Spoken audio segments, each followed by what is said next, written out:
Welcome back to my channel. বন্ধুরা কেমন আছো? ভালো আছো? নিশ্চয়ই ভালো আছো।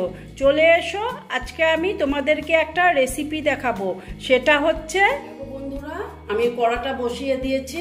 হ্যাঁ, আর কড়াটাতে সাদা তেল দিয়ে দিচ্ছি। এটা সাদা তেলে করব, ঠিক আছে? সাদা তেল দিয়ে দিলাম। এখন তেলটা গরম হতে দিচ্ছি।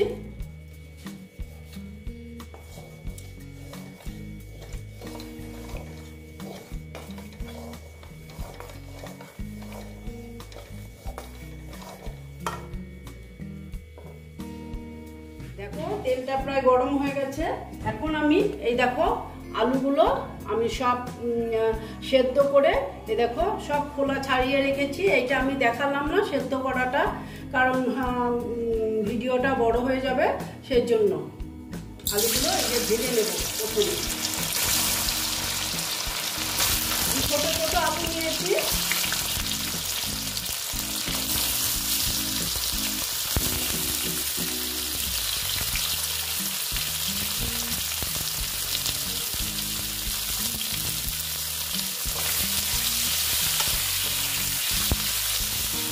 এখানে আমি একটু নুন দিয়ে দিচ্ছি। আমি যেহেতু আমি সেদ্ধ করার সময় নুন দিয়েছিলাম, তবুও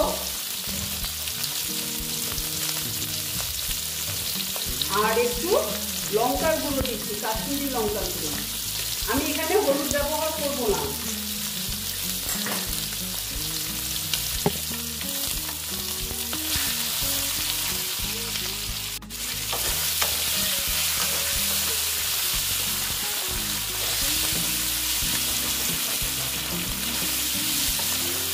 একটু ভালো মতন ভেজে নেব, ঠিক আছে বন্ধুরা? কিছু কিছু বড়গুলো দু টুকরো করে নিয়েছি, আর ছোটগুলো গোটা গোটাই আছে। হ্যাঁ, আর এটাকে আমি ভালো মতন ভেজে নিচ্ছি।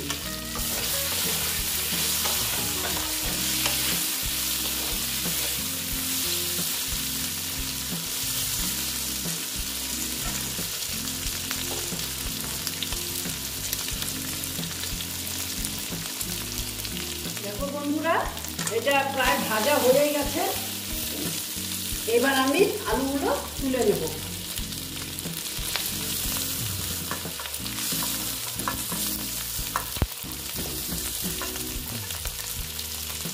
দেখো বন্ধুরা, এই তেলের মধ্যেই আমি এখন কিছু ক্যাপসিকাম আর টমেটো ভেজে নেব।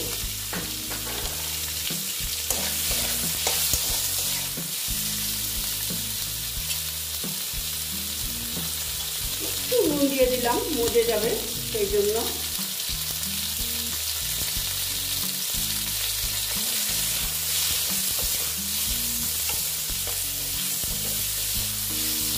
একটু নরম করে নেব।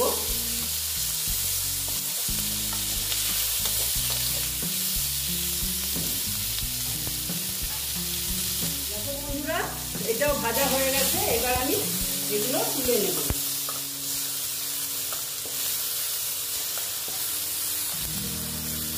তোমরা এরকম বানিয়ে দেখবে, খুব ভালো লাগে খেতে। ফ্রাইড রাইস, পোলাও, রুটি, লুচি সব কিছুর সঙ্গে খুব ভালো লাগে। বন্ধুরা, আমি এখন কড়াতে আবার তেল দিয়ে দিচ্ছি। তেলটা এতটুকুই দিলাম, কারণ আমার তো সব ভাজা হয়ে গেছে, তো সেই জন্য।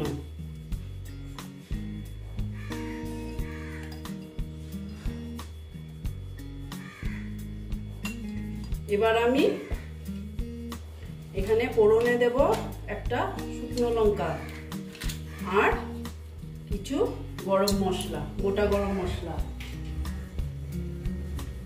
আর দেব হিং।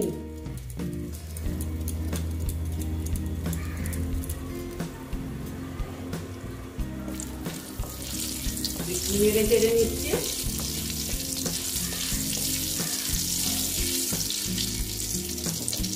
তারপরে দেখো আমি এখানে একটা পেস্ট বানিয়ে নিয়েছি। এখানে আছে কাজু বাদাম আর আদা বাটা, কাঁচা লঙ্কা বাটা আর দই, ঠিক আছে? এটা দিয়ে আমি একটা মিক্সিতে পেস্ট করে নিয়েছি।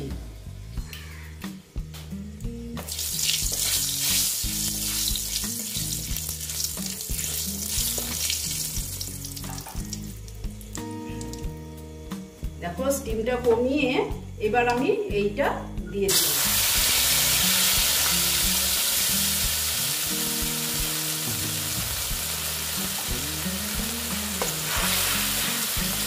দিয়ে একটু এটাকে নেড়ে চেড়ে নেব, কষিয়ে নেব। স্টিমটা কম রেখেছি, তা না হলে আবার দইটা ফেটে যেতে পারে। একটু নুন দিয়ে দিলাম।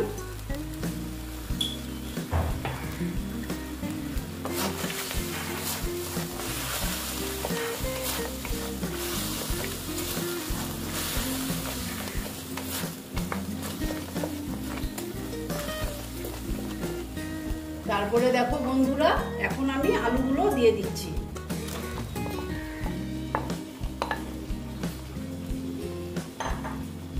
আলুগুলো দিয়ে ভালো মতন কষিয়ে নেব। স্টিমটা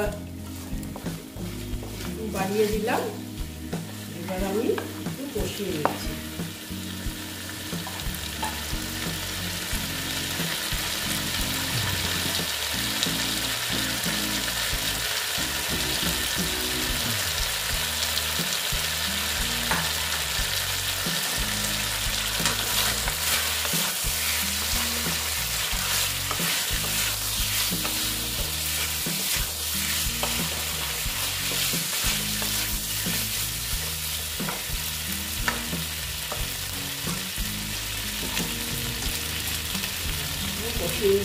এবার আমি যে বাটিটাতে যে আমি দই এইগুলো যে বেটে রেখেছিলাম না, এটা আমি জল দিয়ে জলটা দিয়ে দিলাম।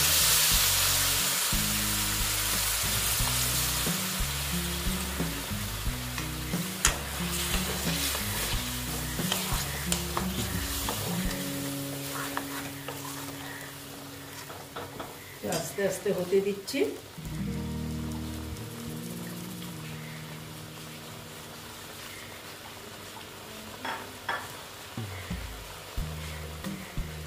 দেখো বন্ধুরা,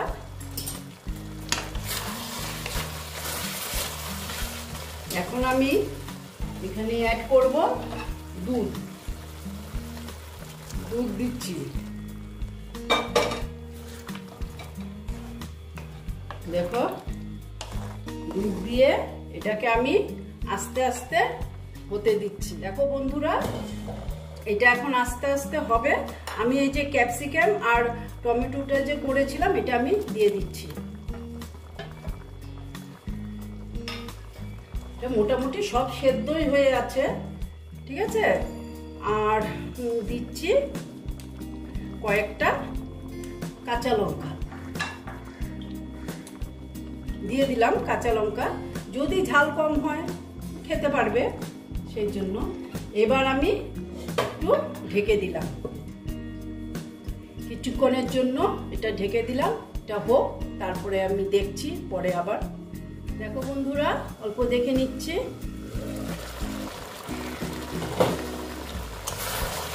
দেখো হয়ে গেছে। এইরকমই থাকবে, কারণ ঠান্ডা হলে একদম শুকিয়ে যাবে। এখন আমি দিচ্ছি ভাজা মশলার গুঁড়ো। এখানে আমি এই গুঁড়োটা তোমাদের দেখালাম না, আমি শুকনো খোলায় ভেজে নিয়েছি। গরম মশলা দিয়েছি, গোটা গরম মশলা, ধনের গুঁড়ো, ধনে, গোটা ধনে, গোটা জিরে আর গোটা মৌরি নিয়ে ভেজে নিয়েছি, শুকনো খোলাতে ভেজে। এই যে এটা যেখানে দিয়ে দিলাম। এগুলো আমি দেখাইনি, কারণ দেখাতে গেলে ভিডিওটা অনেক বড় হয়ে যাবে। তোমরা তো ভিডিও বড় হলে দেখবে না, সেই জন্য আমি দেখালাম না। এই দেখো আমার এই রেসিপিটা এখানেই কমপ্লিট হয়ে গেল। এইবার আমি তোমাদেরকে সার্ভ করে দেখাচ্ছি, ঠিক আছে বন্ধুরা। দেখো বন্ধুরা, আমার এই নিরামিষ সাদা আলুর দমের রেসিপিটা কমপ্লিট হয়ে গেল। তোমরা এরকম রান্না করে খেয়ে দেখবে, আশা করছি ভালোই লাগবে। যদি ভালো লাগে তাহলে আমার ভিডিওকে লাইক করবে, আমার চ্যানেলকে সাবস্ক্রাইব করে তোমরা সামনের দিকে এগিয়ে নিয়ে যাবে। নেক্সট রেসিপি নিয়ে আবার তোমাদের কাছে আমি ফিরে আসব। ওকে বন্ধুরা।